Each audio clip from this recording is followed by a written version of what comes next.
Dozens of Long Islanders took a walk to remember today. News 12 Long Island's Sean Bergen shows us their healing through history.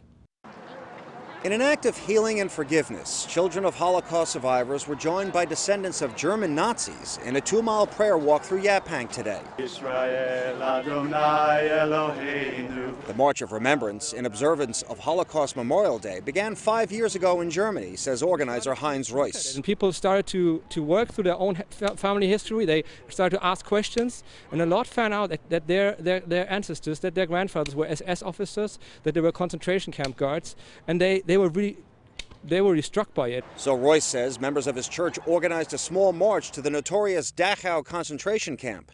Since then, it has turned into a global movement uniting Jews and Christians in an effort to reconcile the past, says Rabbi David Rosenberg. We as the Messianic Jewish community want to support that, because anyone who wants to be forgiven should have the right. And it brings healing to both sides of the equation. The march ended at the historic Sweezy AV House, adjacent to the grounds of what was once known as Camp Siegfried. It was the headquarters of the American Nazi Party, and on weekends, tens of thousands of Nazi sympathizers would gather here on the weekends for training and rallies back in the 1930s and 40s. And they had big parades here with thousands marching in Nazi uniforms and Nazi flags right here on Main Street, and they were very anti-Semitic. And it is anti-Semitism that these marchers say they'd like to see stamped out once and for all.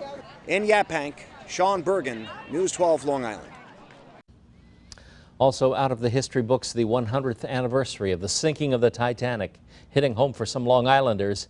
Edith Corse Evans spent her summers in Sayville before setting sail on the Titanic's maiden voyage.